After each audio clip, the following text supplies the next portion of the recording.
Chers téléspectateurs, bonsoir et bienvenue à ce nouveau numéro de votre émission Liqa Khas. Ce soir, nous discuterons d'une actualité extrêmement brûlante et qui préoccupe plus particulièrement notre région saharo-sahélienne. Vous l'avez sans doute compris, nous parlerons du terrorisme et les différentes approches adoptées ou poursuivies pour le contenir. La sécurité dans le Sahel, quelle stratégie et avec quels moyens? C'est la principale question à laquelle répondront mes invités ce soir que je m'empresse de vous présenter. À ma gauche, Boukhari Mohamed Mouammel, colonel à la retraite et expert en stratégie et communication. Bonsoir. Bonsoir. Et à ma droite, mes confrères Isselmou Mustafa, journaliste spécialiste lui aussi des mouvements terroristes. Bonsoir. Et à ses côtés, Mohamed Oul Khattab, journaliste, éditorialiste et analyse politique. Bonsoir Khattab. Bonsoir. Bonsoir à vous tous et merci d'avoir accepté mon invitation ce soir. Quelle est la situation dans notre région du Sahel? C'est avec vous, Boukhari, que je commence. Bonsoir et merci encore pour l'invitation. Je ne sais pas, est-ce que c'est un privilège ou c'est un inconvénient de commencer par prendre la parole sur un sujet aussi complexe. Néanmoins, merci quand même pour cette confiance. Je pense que la situation actuellement, comme l'ont dit les chefs d'État, comme l'ont dit tous ceux qui ont commenté cette réunion extraordinaire, elle est un peu extraordinaire elle aussi. Parce qu'on a une résurgence de la menace terroriste dans la région du Sahel au Mali, ce qui n'était pas vraiment improbable. Parce que quand même on connaît qu'au bout d'un certain temps, après les coups qu'ils ont subis depuis quelques années, les groupes armés terroristes ou djihadistes, appelons ça comme on veut, vont changer de stratégie. Une stratégie qui consiste à se disséminer, à s'éclater un petit groupe. Ça, c'est un élément. Le deuxième élément, ils ont aussi adopté un autre aspect de cette stratégie qui consiste à s'enraciner davantage dans la population. Ce que certains, comme l'ambassadeur Ahmed Abdallah, appellent l'indigénisation du terrorisme. C'est-à-dire que les combattants terroristes, leurs chefs et leur direction sont issus de ces populations. Et c'est là qu'on a assisté à la naissance de l'apparition de nouveaux groupes, comme Massina, comme Ziyad, celui dirigé par Ziyad Khali. Et ça n'a pas commencé comme maintenant, ça a commencé bien avant, avec la naissance du Mijao, que certains, comme par exemple Isselmou, estiment que c'est une excroissance, ce qui n'est pas totalement faux. Effectivement, c'est une excroissance de l'ancien acquis, mais aussi un enracinement local. Donc cet enracinement local le rend moins identifiable, le rend plus crédible et plus audible auprès des populations. Et ça présente une nouvelle menace. Ça, c'est un aspect. Le second aspect, quand on parle en termes d'espace géographique, avant 2013, le groupe terroriste étaient confinés dans le nord du Mali. Aujourd'hui, ils sont un peu partout dans le Mali. Et au-delà, ils ont mené des opérations en Côte d'Ivoire, ils ont mené des opérations au Burkina Faso, ils sont dans le centre et ils ont mené des opérations en pleine capitale, l'opération de l'hôtel, etc. Donc, il y a la réalité du terrain, il y a aussi l'environnement. C'est quoi l'environnement? Eh bien, l'environnement régional, mais aussi international. Dans les deux domaines, régional et international, le groupe dit djihadiste subissent une pression très, très, très forte, ce qui les amène à chercher refuge ailleurs. Et on craint que le groupe chassé de la Libye, chassé du Nigeria, chassé de l'Irak ou chassé de la Syrie, qu'ils se retirent et qu'ils prennent appui dans la région de Sahel. Et surtout que dans ces groupes, il y a pas mal de ressortissants sahéliens, notamment en Libye. Voilà, je peux toujours développer, mais je crois que voilà. Oui, en attendant, Isselmou, quelle stratégie préconisée pour contrecarrer justement ces mouvements terroristes? Bon, il y a d'abord la stratégie purement sécuritaire qui a été adoptée individuellement par les États, et puis il y a aussi des approches collectives. Dont celle du CEMOC dans un premier temps, et puis celle de la MINUSMA dans un second temps, et puis celle du groupe G5 Sahel depuis 2014. Je vous dis, ces stratégies-là, et puis il y a l'approche française qui a débuté en 2013 et qui se poursuit actuellement. Donc il y a des efforts au niveau des États. Il y a des efforts qui sont menés par l'ancienne puissance coloniale. Il y a des efforts qui sont menés par les Africains dans le cadre de l'aménagement sous un couvert onusien. Il y a des efforts des pays du groupe G5 Sahel. Et tous ces efforts-là ont porté leurs fruits dans une mesure. Parce que quand même la menace aujourd'hui, même si le doyen Bukhari a parlé de résurgence ou de reconstitution des groupes djihadistes, la menace n'est plus telle qu'elle était il y a quelques années, notamment en 2012, quand ces groupes-là ont occupé de larges pans du Mali et ont, des mois durant, appliqué leurs lois sur un territoire souverain et indépendant. Mais je voudrais aussi ajouter d'autres caractéristiques de la menace, parce que, en fait, il y a l'émergence aussi de nouveaux acteurs qui s'invitent. On n'a plus seulement affaire à AQMI. Quand on nous parle du Massina, le Massina, ses principaux teneurs étaient des combattants d'Al-Qaïda au Maghreb islamique, que ce soit Koufa, que ce soit Keïta. Ils étaient dans des groupes djihadistes d'Al-Qaïda au Maghreb islamique. Donc, s'ils changent de dénomination à partir de 2015, en fait, nous, on retient cet ancien passé-là. En Sardine, c'est différent parce que ça, c'est un mouvement djihadiste local malien qui, bien qu'ayant collaboré avec AQMI, s'est quand même distingué en 2012 en refusant de prendre des otages et en se refusant de commettre des attentats jusqu'à présent et en revendiquant seulement l'application de la charia au Mali et en luttant exclusivement contre ce qu'il qualifie de force d'occupation du Nord.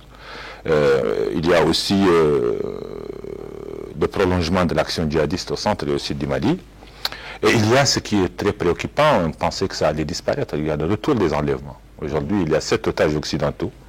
Et ces otages occidentaux sont pris au Burkina, au Mali. L'un d'eux est pris même à Niamey, c'est un Américain, un humanitaire américain. Et il y a l'émergence de foyers djihadistes, tant au nord du Mali qu'au sud du Mali. Parce que vous avez tout le sud libyen, qui est aujourd'hui une base de repli pour plusieurs organisations djihadistes. Vous avez Ansar Sharia, vous avez l'État islamique, c'est devenu aussi une zone de repli pour Al-Qaïda au Maghreb islamique. Même si en Tunisie et en Libye, Al-Qaïda et Ansar Sharia, Al-Qaïda au Maghreb islamique, ce sont des mouvements qui coopèrent ensemble. Mais vous avez aussi un mouvement qui est beaucoup plus puissant. Vous avez le Boko Haram, dans ces deux composantes, la composante sanguinaire de Boubacar Chekao, et vous avez on ne sait pas quelle est son affiliation, c'est là, parce qu'il était Al-Qaïda, à un certain moment il s'est dit État islamique, après l'État islamique il a désavoué pour jeter son dévolu sur Al-Barnawi, qui traîne avec lui le fils de Mohamed Youssouf, qui est le père fondateur du Boko Haram, et ce sont des groupes qui résistent à une force régionale menée principalement par le contingent tchadien, qui brille au Nigeria, comme il a brillé aussi au nord du Mali. Donc vous avez ce phénomène inquiétant de retour des combattants islamistes étrangers. C'est un phénomène combattant, c'est une problématique à part dans le domaine du terrorisme, parce que on parle de 2 dizaines de milliers de combattants islamistes dans les rangs de l'État islamique en Syrie et en Irak. Et sous la pression, ils sont en train de revenir. C'est aussi une menace supplémentaire à la menace qui existait déjà. Donc, tous ces facteurs-là font qu'il y a que les perceptions en matière de menaces sécuritaires doivent évoluer. Et elles doivent créer une synergie entre les dispositifs existants, que ce soit les dispositifs internationaux, les dispositifs sous-régionaux et les dispositifs locaux. Il faut trouver une articulation entre tout ça pour pouvoir faire face à la menace dans ces différentes formes. Khatab? Qu'est-ce qu'il faut dire de plus? Je crois que c'est le mot à témoin brosser cette histoire de fond en comble qu'il a remué. N'empêche, on va être un peu plus sérieux. Chacun sait que le Mali, au fait, est devenu, je ne dirais pas une menace, mais c'est quand même là où le terrorisme, dans notre sous-région, trouve un peu son fief. Vous voulez dire le nord du Mali? La région du nord du Mali. Évidemment, le nord du Mali, c'est le cœur même de la menace terroriste.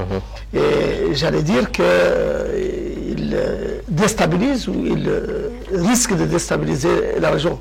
C'est pour cela, depuis qu'il était tombé sous la coupe de djihadistes, entre mars et avril 2012, il n'y avait aucune solution autre que de mener une guerre internationale contre les terroristes dans cette zone pour les chasser, ce qui a été fait, ce qui a été réalisé avec les opérations qui ont été faites.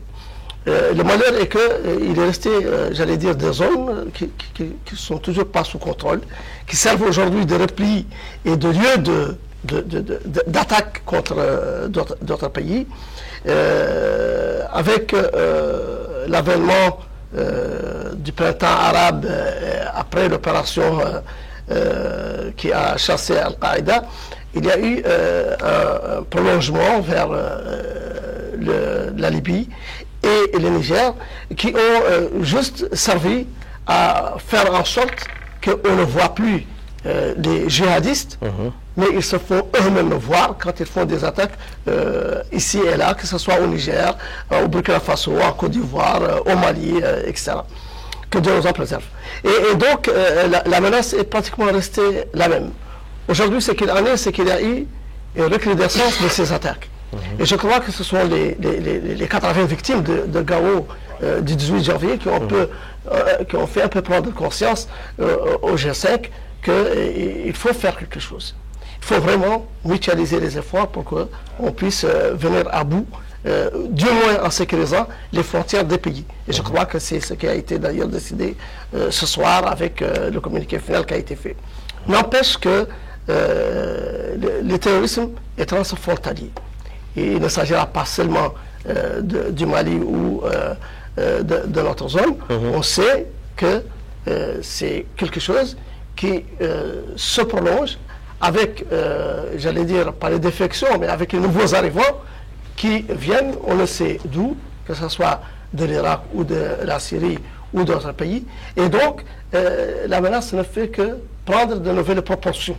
Et c'est ces nouvelles proportions qui font aujourd'hui qu'il est temps de pouvoir faire un Sahel de la défense qui doit justement prendre en charge ce dossier-là, ne plus le laisser à des étrangers, que ce soit la France ou les forces internationales. Ibeka en a parlé.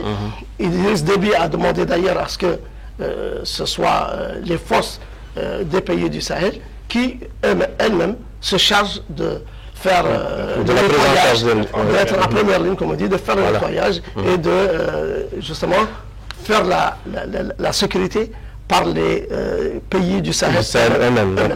Bukhari, on se réfère toujours à ce sommet extraordinaire du G5 tenu aujourd'hui à Bamako et qui intervient dans un contexte, comme vous l'avez tous signalé, marqué par la résurgence des mouvements, des actes terroristes, notamment à Gao et au nord du Mali il y a quelques jours, et la présence de tous les chefs d'État à ce sommet, à côté du président de l'Union africaine, président en exercice de l'Union africaine. Qu'est-ce que cela symbolise pour vous en tant qu'observateur, en tant que spécialiste aussi de la question sécuritaire? Oui, moi je crois que c'est tout simplement, comme vous avez tous dit, c'est un témoin d'une prise de conscience très forte d'une menace très sérieuse. Parce qu'il fallait agir collectivement. Ils l'ont dit Khattab, la menace est transfrontalière. Elle est transfrontalière ou transnationale, comme on veut. Moi je préfère le mot transnational parce que quand on dit transfrontalier, ça fait référence à un espace géographique physique. Quand on dit transnational, c'est encore plus global. Puisque aujourd'hui, son support est de plus en plus virtuel, ce qu'on appelle le loup solitaire. Donc, c'est un peu ça. Donc, ces chefs d'État, ces 5 pays ont pris conscience que la menace prend, bon, je ne sais pas, est-ce que c'est de nouvelles proportions, en tout cas une nouvelle configuration. Ça, c'est un aspect. Il y a un deuxième aspect, moi je ne suis plus officiel, je peux le dire, mais les officiels ne le disent pas. C'est quoi cet aspect? Ben, il y a une tendance, plus ou moins inavouée, dans le monde occidental, de délocaliser le terrorisme. de délocaliser le combat contre le terrorisme. Comme ils ont délocalisé les entreprises à un certain moment, pour gagner de l'argent, ils essayent certains de délocaliser également la lutte contre le terrorisme pour éviter ce qu'ils appellent les effets collatéraux. Bon, ce combat de délocalisation a montré ses limites. Non pas seulement c'est un échec, ça n'a pas mis l'Occident à l'abri, et encore, la lutte contre le terrorisme dans ces pays a montré aussi ses limites. Alors, ils se sont dit, écoutez, les chefs de ces pays, écoutez, nous devons utiliser nos moyens. Je ne dirais pas compter sur nos moyens, parce qu'ils ont toujours besoin de l'aide de l'autre. Parce que vous voyez, et quand ils se sont réunis, depuis la première réunion de création, j'ai ici leur document officiel, ils l'ont dit, nous sommes plus forts quand nous parlons d'une seule voix, et nous sommes plus forts qu'en mutualisation nos moyens. Et c'est ce qu'ils ont essayé de faire tout de suite. Donc là, j'ai devant moi ici le communiqué final.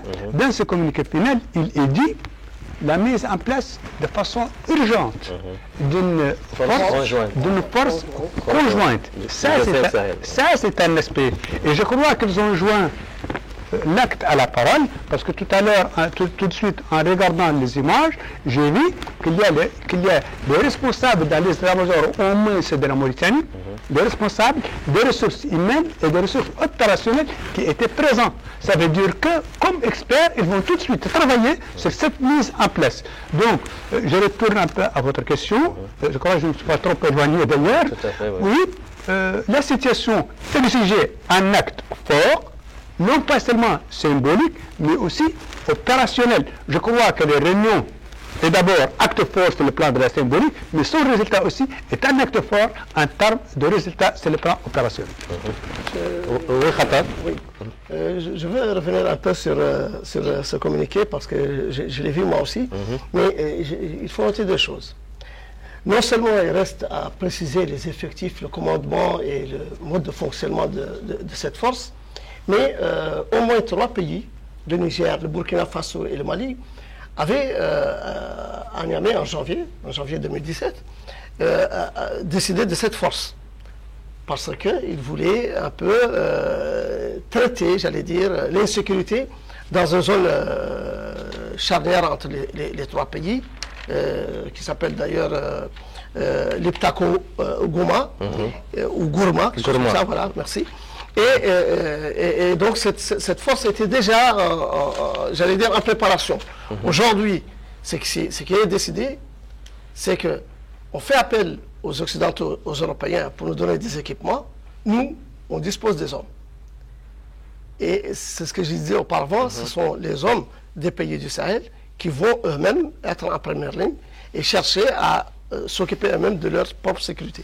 Oui, pour rester toujours dans le cadre de ce sommet, je rappelle que le président de la République, au cours d'une conférence de presse conjointe avec le chef d'État du G5 Sahel, a lui aussi mis l'accent sur un aspect extrêmement important, à savoir celui du développement.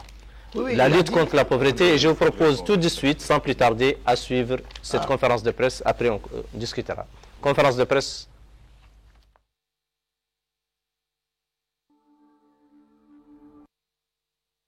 Merci. Donc, je voudrais donc féliciter le président, notre cher frère Ibrahim Boubacar Keïta, et lui dire aussi qu'il nous a rien laissé, c'est-à-dire qu'il a tout dit, et que nous l'encourageons à aller dans le sens de ce que nous avons arrêté ensemble, et que nous sommes à ses côtés, et que notre G5, le G5 du Sahel, a besoin de la participation, de l'engagement, de notre engagement à nous tous.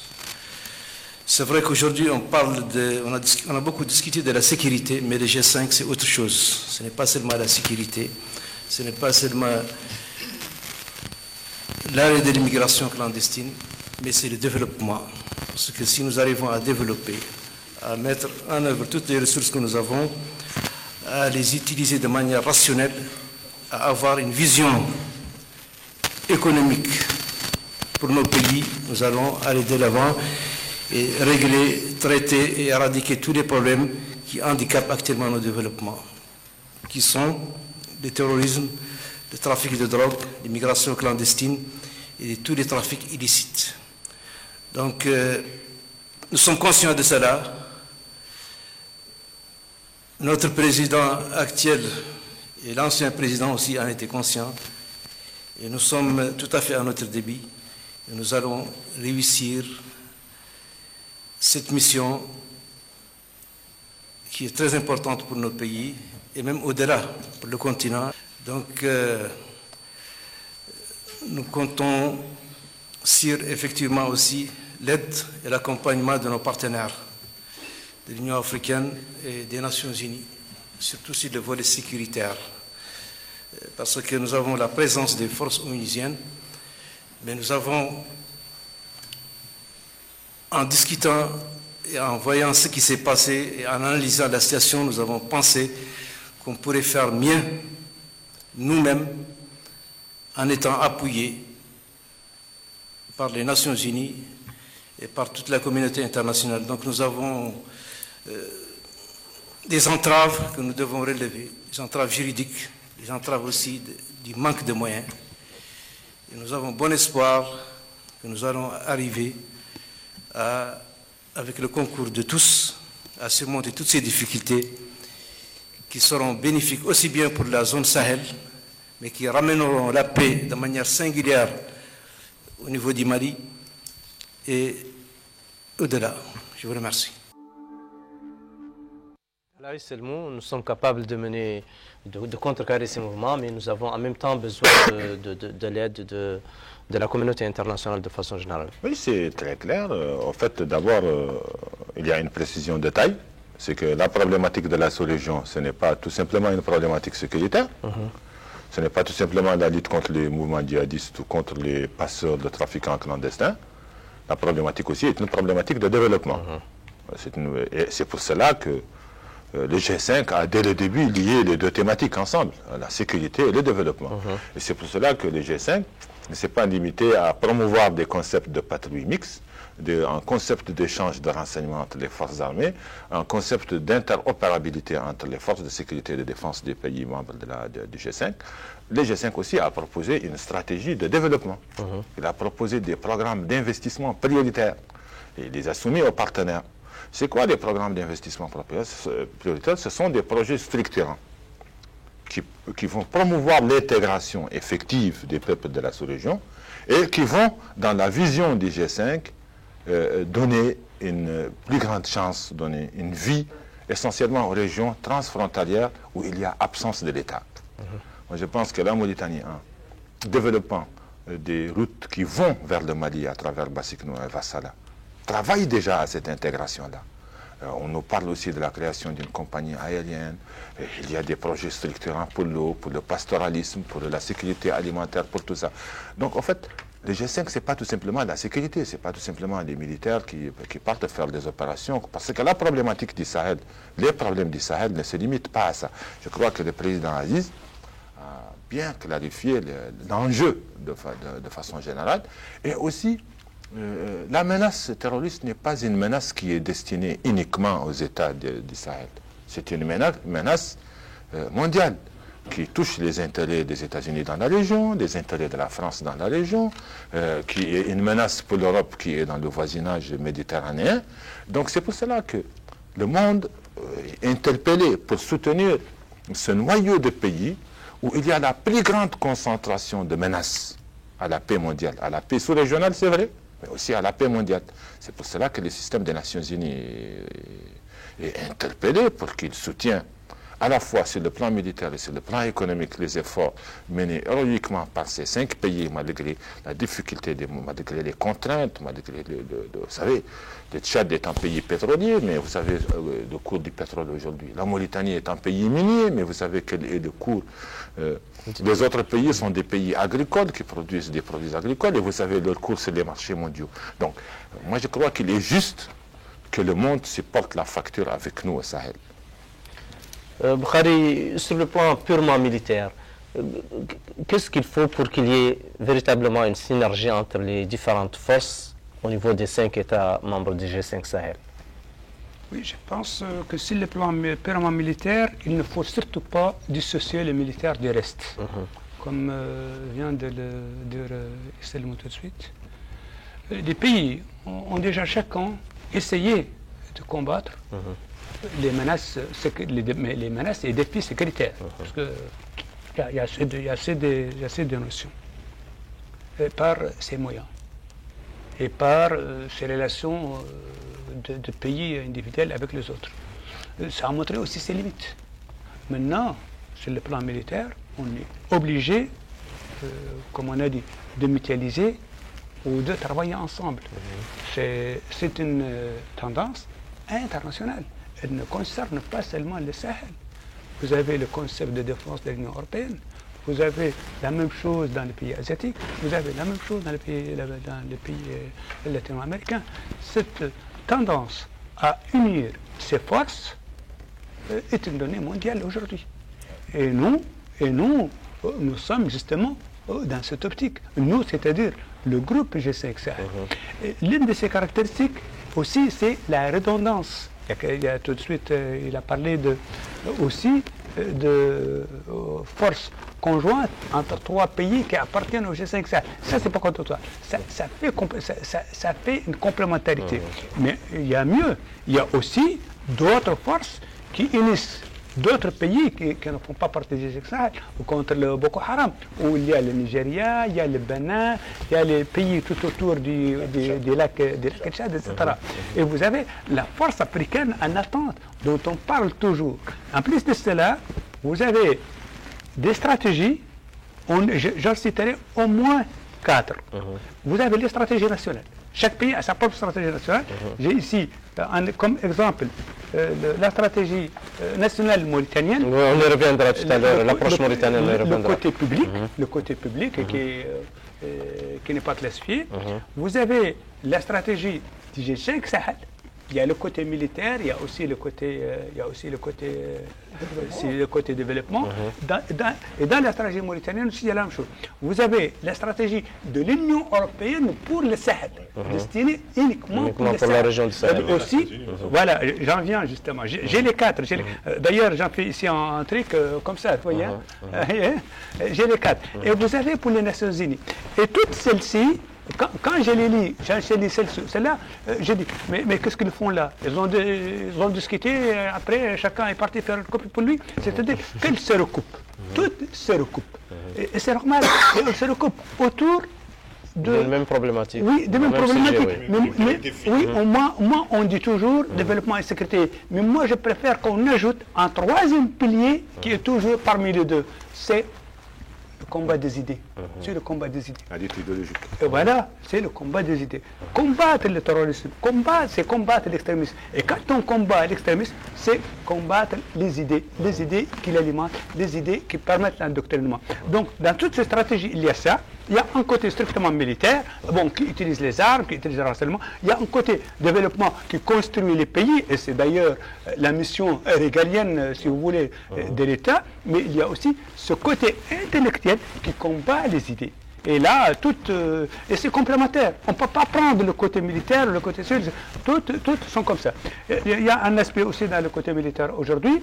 Bon, on saura les grandes lignes, mais les détails, c'est l'effort, etc., ça, on ne le saura pas. Ça fait partie justement des choses qu'on ne doit pas savoir. Khatat. Moi, je pense qu'il y a lieu de revenir un peu sur ce que disait le président tout de suite dans cette conférence de presse, parce qu'en fait, il a beaucoup souligné qu'il ne suffit pas seulement de l'aspect militaire, mais il faut l'aspect développement. Parce qu'en fait, il y a un problème de pauvreté qui fait que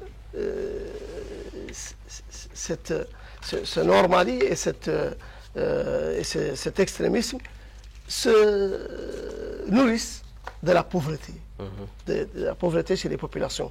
Et donc, il faut absolument qu'il y ait un accompagnement à la fois de sécurisation des frontières, de lutte armée, militaire et tout ça, tout en mettant à côté de véritables stratégies de développement qui vont aider les populations à se mettre à l'abri un peu de ce terrorisme qui les guette et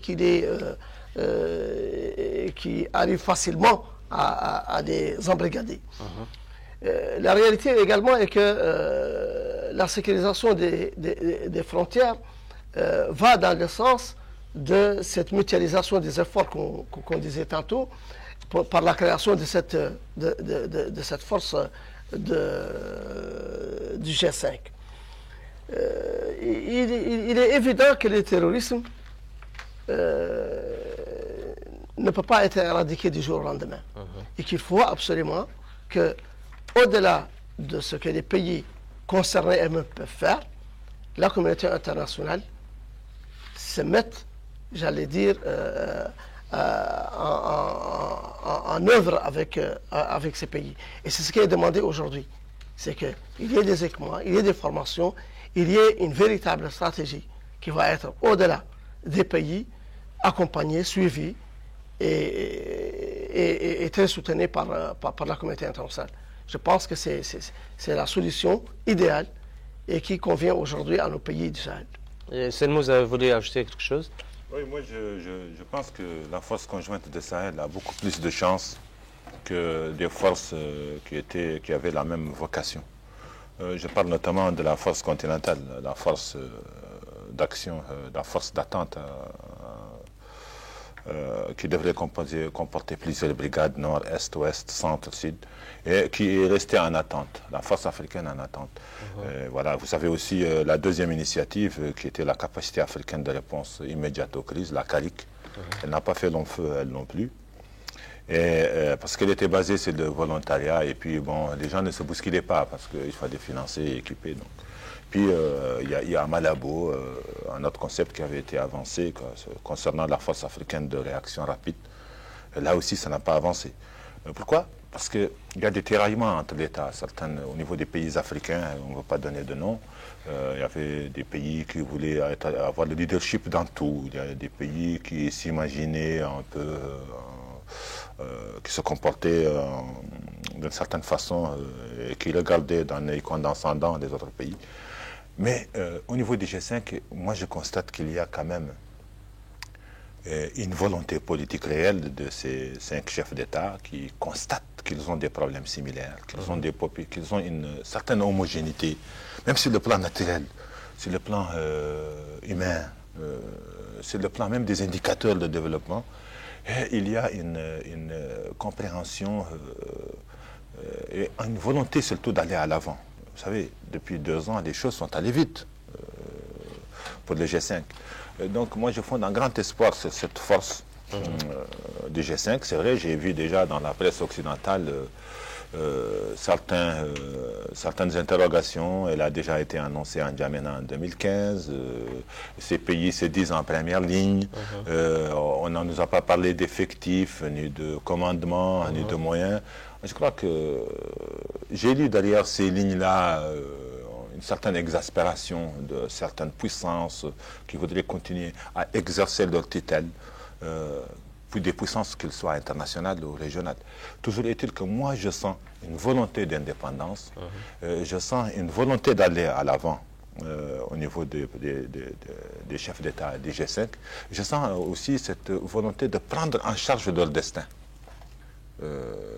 Dans un esprit de coopération mutuellement bénéfique à l'ensemble, sans leadership, sans dicter. C'est pour cela que je fonde un grand espoir, c'est ça. Mais je voudrais aussi qu'on compte au niveau du G5 sur nos propres moyens et qu'on ne se fasse pas d'illusions. L'ONU, avec la présidence américaine actuelle, est appelée à être une organisation sans le sou. Et en Europe, de façon générale, on élit de plus en plus des candidats d'extrême droite et de droite. Et vous savez, l'Europe elle-même, avec le reflux des combattants islamistes étrangers et des menaces sur son territoire, sera obligée de se défendre plus chez elle. Donc moi, je crois qu'on doit, comme je l'ai entendu tout de suite avec le président de la République, on doit rationaliser les moyens, les utiliser, et on doit être en droit de demander le partenariat et la coopération et l'aide des autres. Parce que quand nous défendons la sécurité au Sahel, nous ne défendons pas nos pays individuellement ou globalement. Nous défendons la sécurité internationale. C'est clair. Boukhari, je rebondis sur ce que Zelmou vient tout à l'heure de dire pour vous demander, à votre avis, quelles sont les chances de voir se mettre en action cette force conjointe du G5 Sahel? Je pense qu'il n'y a pas de choix. Il n'y a pas de choix. On est obligé d'avoir une force. G5 Sahel, le C5 Maghreb, le C5 et pour moi, l'idée, ça relève d'une idée. Il faut mutualiser les forces. Il faut unir ces forces. Bon, c'est dans les 5 Sahel, mais demain, ça va être dans un temps. On n'a pas de choix. Ça, c'est un. Le 2, elle ne répondra jamais à nos attentes. Il y aura toujours quelque chose en moins. Il en manquera toujours quelque chose. Parce que, comme tout projet complexe, le domaine de la sécurité, tout projet dans le domaine de la sécurité est par nature inachevé. Il est par nature changeant. Et celle-là, c'est un projet de sécurité, c'est un projet complexe. Sa complexité tient à plusieurs choses. D'abord, il y a un côté strictement militaire, il y a un côté politique, il y a un côté économique, il y a un côté diplomatique, parce que nous dépendons aussi, qu'on le veuille ou pas, de l'aide et du soutien des autres. Néanmoins, on fera quelque chose. Elle sera incomplète au départ, elle sera incomplète en parcours, elle sera dans le parcours, elle sera incomplète au final. En plus, et à chaque étape, il faut toujours changer, il faut toujours réactualiser. Donc, moi, comme Selmou, je fonde de grands espoirs, mais je suis aussi réaliste. Je sais que ce n'est pas la baguette magique qui va mettre un terme au terrorisme. Et là, je pense que le terrorisme, sous sa forme, il y aura toujours du terrorisme, il y en a eu toujours. C'est vrai que sous sa forme actuelle, il changera. Quelqu'un dit, c'est encore notre ambassadeur Ahmedou, il développe une idée qu'il est cyclique. Et il a raison. Bon, seulement ce cycle, on ne sait pas pour combien d'années. Le terrorisme djihadiste disparaîtra.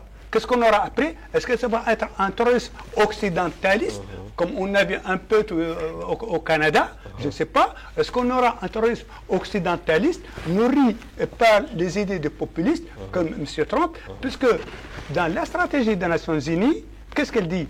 Elle dit que pour lutter contre le terrorisme, il faut lutter contre l'extrémisme violent qui y conduit.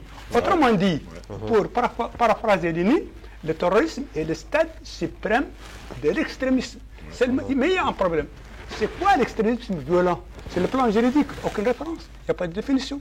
Et en plus, ce qui est extrémisme aussi, il n'est pas combattu. Alors, il y a une culture de l'extrémisme violent qui se développe actuellement, non pas seulement dans le pays islamique au Sahel, mais aussi dans le monde décivilisé. Est-ce que ça va conduire à d'autres formes de terrorisme, etc. Plein de questions. Parce que les repères de base pour la réflexion stratégique connaissent aujourd'hui des bouleversements inimaginables. On ne sait pas vers où s'oriente le monde. Khatat, avec vous, on évoquera le rôle de la société civile dans les différents pays, le rôle des politiques dans ce domaine, parce que ce n'est pas qu'une affaire des militaires, je suppose, la lutte contre le terrorisme. Absolument, absolument. Moi, je voudrais rappeler, avant de répondre à votre suggestion tout de suite, qu'en préparation de cette rencontre du G5, en préparation, je dis bien, il y avait eu une réunion des conseillers des ministres de défense des pays du G5, qui a été d'ailleurs élargie au ministre des Affaires étrangères. Tout à fait, oui. Pour justement préparer cette proposition de création de cette force.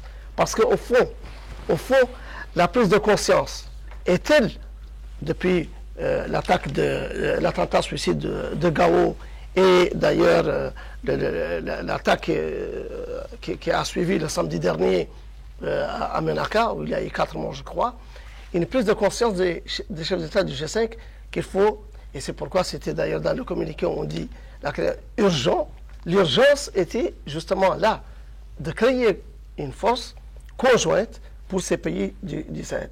Le rôle de la société civile, le rôle des hommes politiques, évidemment, c'est d'abord la sensibilisation. La sensibilisation de la société, son éveil quant à l'urgence de comprendre la menace terroriste, et cela va aider évidemment à éviter que les populations soient facilement embrigadées par les groupes djihadistes qui sont aujourd'hui, qui sont fondus depuis l'intervention militaire en Nord-Mali, qui sont fondus dans les populations. Et c'est pourquoi on ne sait plus quand est-ce qu'ils se réveilleront. C'est un peu comme des cellules dormantes et qui font des attaques terroristes. Les hommes politiques doivent accompagner les décideurs parce que la menace les concerne aussi. Ça touche les populations. Ils font partie des populations. Ils ne sont pas ailleurs que dans la société et partie prenante. Et donc, il faut qu'il y ait une véritable campagne de sensibilisation faite par les partis politiques, faite par la société civile qui est la plus proche des populations pour que la menace terroriste soit véritablement comprise par les populations qui vont demain aider les autorités à dénicher des terroristes, à les dénoncer parce qu'ils sont là, ils existent, parce qu'ils les connaissent, et devenir partie prenante de la lutte contre le terrorisme. On parlait tout à l'heure de synergie des efforts des différents États, mais aussi le terrorisme a fait que pour le contrecarrer, ça a été même institué, je parle sous le contrôle du doyen, ça a été institué en tant que module ou en tant que thème dans la formation notamment des militaires. Est-ce que là ne se pose pas le problème de mise à niveau des différentes armées des différents pays composant du G5 Sahel? Attendez, sur quel plan? Sur le plan de la formation strictement militaire pour lutter contre le terrorisme. Et je crois que Bukhari est le mieux indiqué pour répondre à, non, mais moi aussi, à cette question. Eux aussi, hein.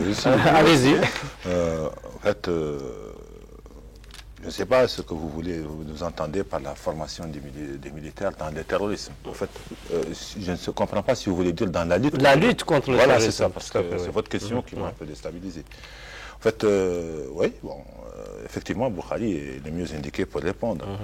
Mais moi, ce que j'ai vu, parce que j'ai quand même visité plusieurs armées, ici et ailleurs, et j'ai vu les dispositifs qui sont en place, ce sont généralement des unités spéciales qui répondent à la nature de la menace. C'est-à-dire que vous avez un ennemi furtif qui attaque rapidement, qui disparaît rapidement. Vous avez un ennemi qui est très déterminé, qui est prêt à mourir. Vous avez un ennemi, vous avez une menace asymétrique. Vous ne savez pas quand, où et comment ça va se produire. Vous avez maintenant une menace qui a évolué. Ce n'est plus le groupe qui vient mener une action de prise d'otage ou de mitraillage ou tout ça. Vous avez maintenant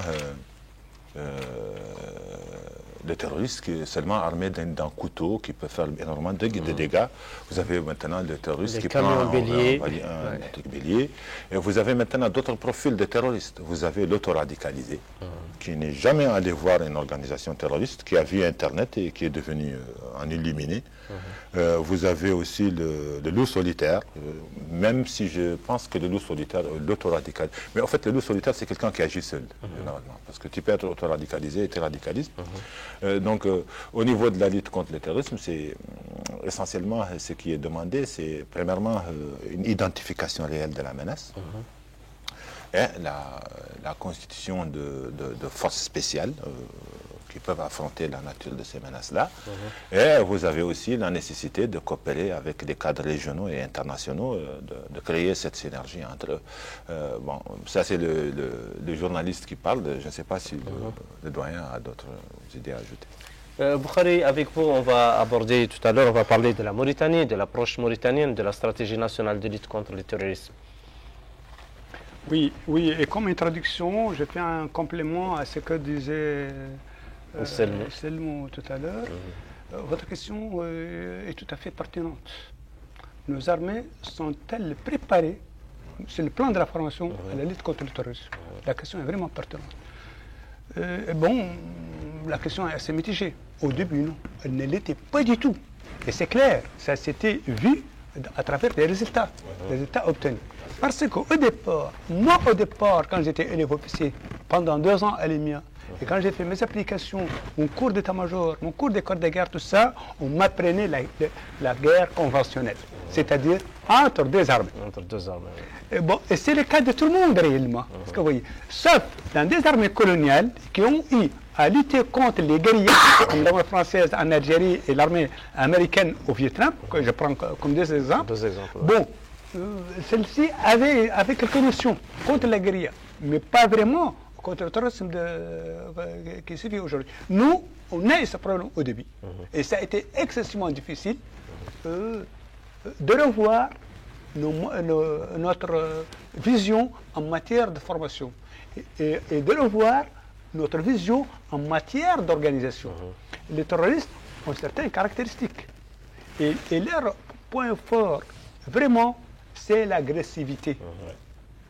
Ils sont endoctrinés de telle manière qu'ils voient que quand ils meurent, ils sont victorieux. Quand ils survivent, ils sont victorieux. Parce que de l'autre côté, c'est le paradis, c'est le hurriyat, etc. Et quand ils vivent, c'est le pouvoir. Vous voyez. Donc, ils ont tout à gagner. Alors que nous sommes des humains quand même, nos militaires.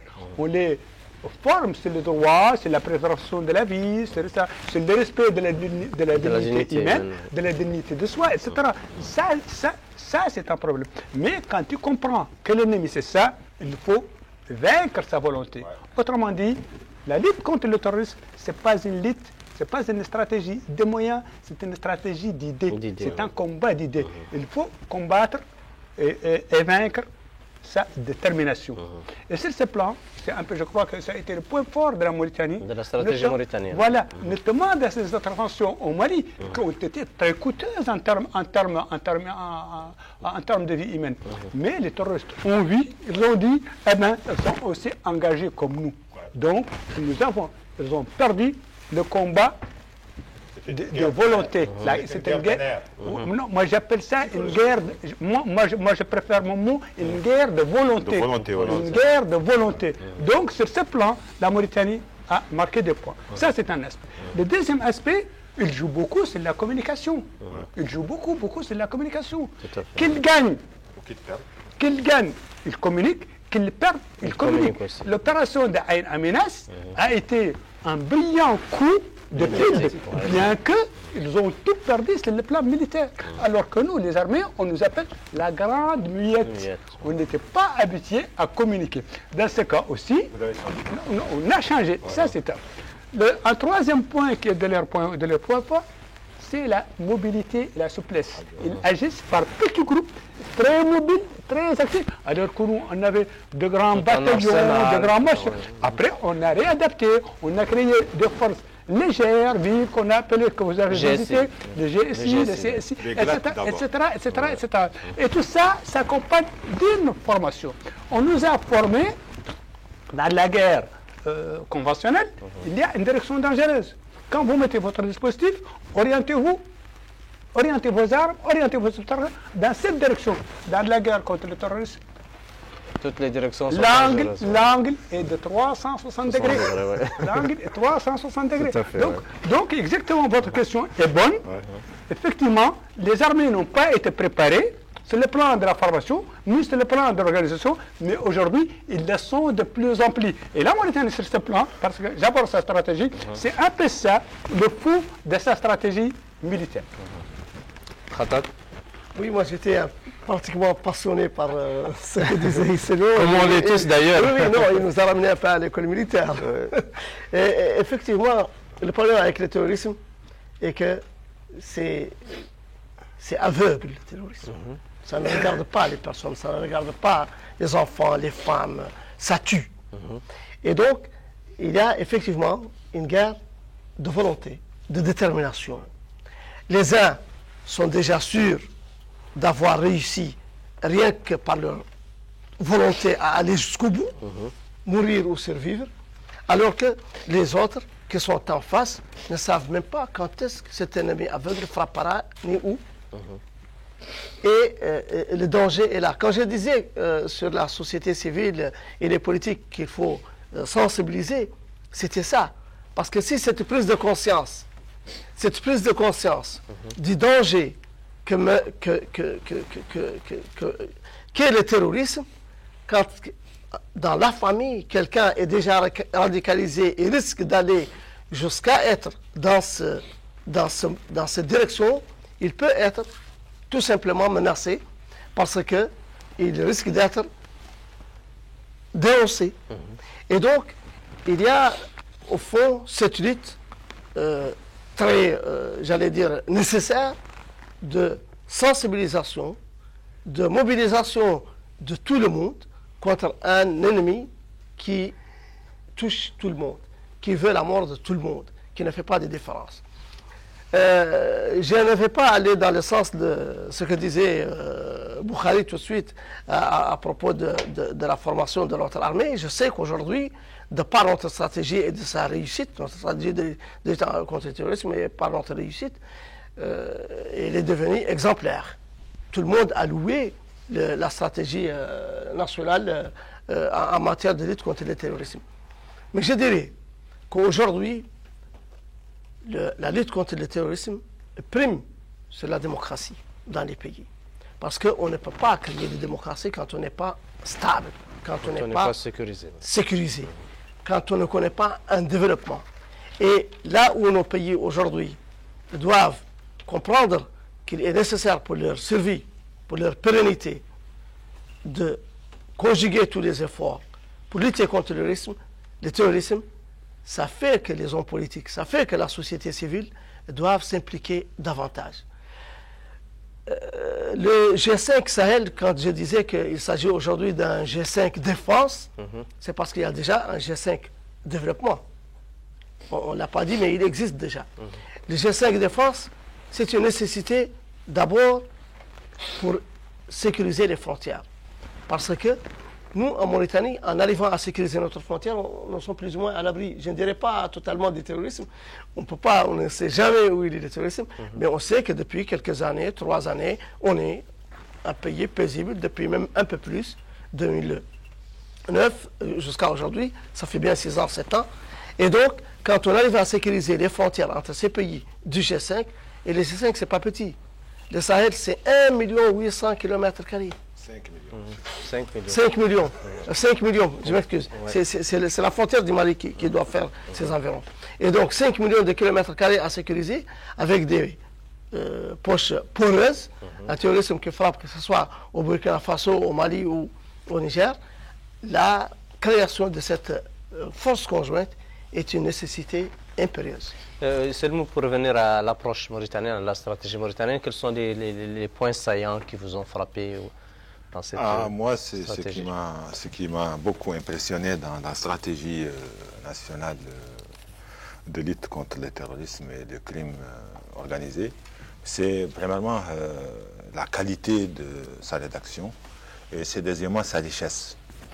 C'est que il y a une excellente lecture du contexte international dans cette stratégie. Il y a une excellente lecture du contexte sous-régional. Il y a une très bonne présentation des efforts menés par les pays, tant sur le niveau législatif avec l'amendement de la loi sur la lutte contre le terrorisme, qu'au niveau des politiques sectorielles menées, que ce soit au niveau des forces de sécurité et de défense, que ce soit au niveau même économique, que ce soit au niveau social, que ce soit au niveau même de la déradicalisation. Et aussi, c'est ce panorama-là qui vous montre que cette stratégie, elle prend en compte tout. Elle prend en compte ce qui est national, ce qui peut se faire au niveau national et qui se fait avec le national. Et elle prend en compte aussi ce qui peut se faire avec les autres. C'est une stratégie qui donne une place importante au changement de vision. Au changement de vision au niveau de la pensée stratégique au pays, dans les pays, qui a connu un vrai bond en avant à partir de 2009. C'est que il y a une très bonne lecture du paysage international, du paysage au niveau de la sous-région. Il y a une très bonne lecture du fonctionnement interne des organisations terroristes elles-mêmes. Et il y a, voilà, il y a tous les dispositifs qui sont mis en place. C'était vraiment un document qui, je l'ai lu, je l'ai parcouru. C'est un document qui a été très bien apprécié par les partenaires techniques et financiers de la Mauritanie. Et c'est aujourd'hui un document de référence. C'est un document de référence, quand vous le lisez, il est agréable à lire et il est surtout très compréhensible. Vous confirmez, Bukhari, mais avant ça, j'ai une autre question. Objectivement, est-ce que la stratégie mauritanienne pourrait s'appliquer, à votre avis, dans l'ensemble des autres pays membres du G5 Sahel? Et qu'est-ce qui l'empêcherait de l'être? D'accord. Okay. Bon, d'abord, je remercie la modestie de Selmou, puisqu'il a dit qu'il a lu la stratégie. Et effectivement, il l'a lu. Parce qu'il l'a lu même sous forme de projet. Quand le projet, parce que je suis le rédacteur, hein, donc je suis le rédacteur de cette stratégie, et c'est parmi les gens que j'ai consulté et qui ont lu le projet et qui ont apporté leurs propositions. Ils n'étaient pas les seuls, il y a Ahmed Abdallah dont j'ai parlé. Il y a des gens de l'opposition, mais ils ont voulu que je taise leur nom. Je l'étais alors. Parce que les responsables politiques, notamment le président de la République, Mohamed Abdel, le ministre des Affaires étrangères à l'époque, ils m'ont dit consulte qui tu veux. Et quand on a fait le projet, bien sûr, on a consulté les gens, mais lui, il fait partie de ces gens-là. Et quand on vous dit qu'il n'y a pas de faute, il est pour quelque chose là-dedans. D'accord, donc. Jeter des fleurs alors. L'Allemagne n'est plus dans les miettes. Non. Là, je tenais quand même à le souligner. Bon, cette stratégie, c'est un produit mauritanien. Est-ce qu'il est transposable ailleurs? Vous n'avez pas besoin de vous dire non, vous le savez. Est-ce qu'il peut servir dans d'autres domaines? Je le crois, je le pense. Parce que tout simplement, nous parlons du côté public de cette stratégie. Il y a le côté qui n'est pas public, qui n'est pas ouvert, qui est classifié. Nous parlons du côté public. Ce côté public, ce document-là qui est là, il a été distribué, il a été envoyé. Et beaucoup l'ont demandé à plusieurs exemplaires. Beaucoup l'ont demandé à plusieurs exemplaires. Et moi, quand je lis après, j'ai un peu visité certains pays, j'ai trouvé certains passages, comme ils sont dans certaines stratégies de certains pays. Bon, je ne dirais pas qui. Oui, bon, ok. Donc, et lui aussi, il a pris d'autres stratégies. Nous avons travaillé, c'est la stratégie de la France, c'est la stratégie américaine, c'est la stratégie des Britanniques. Bon, c'est partout. Rien n'est transposable, mais tout est utile ailleurs. Cette stratégie peut servir ailleurs. Parce que tout simplement, comme il vous dit, il y a l'analyse de l'environnement géostratégique. Celui-là, il a changé. Le changement, c'est là où ça s'opère. Notamment sur la catégorisation des groupes terroristes de l'époque, leur implantation géographique et leur mode opératoire. Ça, on vient tout de suite de démontrer que cela a changé. Ça, c'est le côté géostratégique. Il y a maintenant le côté, les mesures prises dans leurs grandes lignes, elles demeurent valables. Parce qu'il y a un côté, comme dans un état de droit, il faut que cette stratégie s'appuie sur des outils juridiques clairs. Elle a essayé de le faire. Donc, il y a ce côté-là, un dispositif qu'on appelle là-bas dans les textes, le dispositif de lutte contre le terrorisme, le fondement juridique. Le fondement juridique, renforcer la prévention et la répression. Tout ce qu'on attend sur les tribunaux spéciaux, etc., pour le truc, c'est pour ça. Vous avez le renforcement de l'outil de défense et de sécurité, l'outil militaire. Et vous avez l'autre côté, le multidimensionnel, qui comprend le politique, l'économique, le combat d'idées. Ce sont les trois piliers de cette stratégie-là, en termes de mesures prises. Je pense qu'elles sont encore valables, aussi bien pour la Mauritanie comme grand chapitre, mais dans d'autres pays aussi, ils les ont, je ne dirais pas transposables, mais ces domaines, tout le monde travaille sur ces domaines. Donc, la géopolitique a changé réellement. Vous l'avez dit tout à l'heure. Je ne pense pas qu'il a changé. Ce sont des mêmes organisations, oui, à part l'État islamique, à part l'émergence de l'État. Les aspects factuels ont changé. Toi-même, tu l'as dit. Ils n'ont plus un territoire qui les appartient pour permettre un État. Il n'y a plus seulement Kakmi ou Mjaou. Il y a plusieurs autres. Ça, c'est vrai. Il y a plein de choses. Est-ce que vous voyez? Il y a aussi, la Mauritanie n'est plus seule à lutter contre le terrorisme. Ça, à l'époque, elle était seule. Oui, à l'époque, elle était seule. Est-ce que vous voyez? Et bien sûr, le côté géostratégique a bien changé. Et en plus, il n'y a plus seulement ACMI qui menacent. La première menace dans le monde aujourd'hui, c'est les I. Et dans l'Afrique subsaharienne, c'est Boko Haram. Donc voilà, ça a bien changé. Il y a autre chose pour revenir à la Mauritanie et de cette stratégie. La sécurité, c'est une notion assez complexe. Parce qu'elle est à la fois réelle et fictive. J'ai des réels quand il y a une menace que l'on voit, que l'on peut identifier, mais fictive quand il y a un sentiment d'insécurité. Et ce problème d'un sentiment d'insécurité, il naît de l'écho que nous envoient les médias du pays et les relais leaders d'opinion. Et nous, sur ce plan, il faut l'avouer, nous ne sommes pas gâtés. Pas du tout, pas du tout. La preuve, nous continuons d'être classés dans la zone rouge par le Quai d'Orsay. Or, le mois passé est sorti le rapport annuel de l'Institut Économie en Australie qui fait un classement du monde selon les incidents terroristes qu'il a connus. Qui se sont produits. Voilà, qui sont produits. Où est-ce qu'on se trouve? Eh bien, nous étions, il y a 3 années ou 4 années, il y a 3 années, nous étions au 107e rang. Le premier rang, parce que lui, c'est en termes de valeur aussi, c'est décroissant. Ouais. Le premier rang, c'est l'Irak et la Syrie ex aequo. Le deuxième rang, c'est l'Afghanistan. La Libye se trouve au 9e rang. Nous étions au 107e rang, au 107e rang, dans la zone jaune. Aujourd'hui, nous sommes au 125e rang. Et la zone jaune, parce que là, vous me permettez, je vais vous dire ce que ça veut dire. Ils ont, dans leur grille de classement qu'on trouve sur la carte, il y a menace faible, c'est-à-dire la zone jaune, quand on était l'an dernier, les années précédentes. Aujourd'hui, nous sommes rien. Pardon, impact faible. C'est le mot impact faible. C'est marqué en anglais, impact faible. Aujourd'hui, sans impact. Ce sans impact doit être utilisé par nous et par nos moyens médiatiques pour combattre cette image que l'on se fait de l'insécurité chez nous. C'est ce que moi j'appelle l'insécurité fictive, pour que l'on agisse sur les autres. Parce que la sécurité, c'est d'abord un sentiment. Il faut dire qu'en Mauritanie, aujourd'hui, il y a bien une sécurité, mais le risque zéro n'existe pas. Et le terrorisme peut toujours éclater partout, et souvent, là, on l'atteint le moins. Donc, il faut toujours être vigilant. Khatat, le temps qui nous est imparti touche à sa fin. Vous aurez tous les deux 1 minute pour votre mot de clôture, et nous redonnerons la parole à Boukhari pour un dernier mot.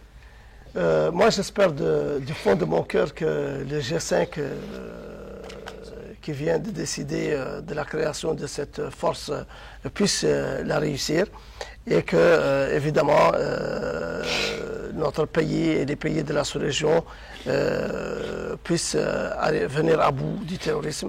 Je sais que c'est utopique parce qu'il y aura toujours le terrorisme, mais pour le moins quand même, que nous connaissons à l'avenir beaucoup plus de paix et de stabilité. Inch'Allah. Dans cet environnement trouble où il y a eu l'attentat de Gao récemment, où les prises d'otages sont revenues dans la zone de Sahel, où les attaques se multiplient un peu partout dans le Sahel, je voudrais d'abord remercier, je voudrais enfin remercier ceux qui ont travaillé ces 5 dernières années pour que nous dormions tranquilles et que notre pays soit épargné. Je voudrais rappeler à ceux qui nous classent en zone rouge qu'ils nous traitent injustement. Boukhari, vous avez le dernier mot? Bon, merci, comme j'ai le premier encore. Donc, moi, je reprends un peu ce que nous avons tous dit. Le problème de la sécurité est le problème de tout un chacun individuellement. Il y a aussi notre problème collectivement. Il y a quelqu'un qui a dit la démocratie prime, c'est le terrorisme. Non. Pardon, prime, c'est la sécurité. Non. La base de la démocratie. La sécurité. Prime, c'est la démocratie. Voilà, exactement. Ça, la sécurité, prime, c'est la démocratie. Non. La sécurité est la base de la démocratie. Parce que la démocratie, c'est quoi? C'est assurer le droit. C'est quoi le premier droit? C'est le droit à la vie. C'est le droit à la sécurité. Le droit à la vie, c'est le droit à la sécurité. La base de la démocratie, c'est la sécurité. Cette base, les gens qui parlent de la démocratie, au nom de la démocratie, ils doivent penser dans cet angle. Savoir que la sécurité du pays est un problème qui est au-dessus des débats idéologiques. Il est au-dessus des intérêts partisans des uns et des autres. En matière de sécurité, il n'y a pas de position, il n'y a pas de majorité. Il y a un seul des citoyens mauritaniens. Soyons d'accord pour cela et évitons justement qu'il n'y ait pas de consensus en matière de sécurité. C'est mon dernier mot. Voilà, c'est la fin de cette émission. Je vous remercie, vous trois, Bukhari, Khattat et Selmou, pour avoir accepté notre invitation. Merci à vous, chers téléspectateurs, de nous avoir suivis. On se donne rendez-vous très prochainement sur le Mauritania. Au revoir.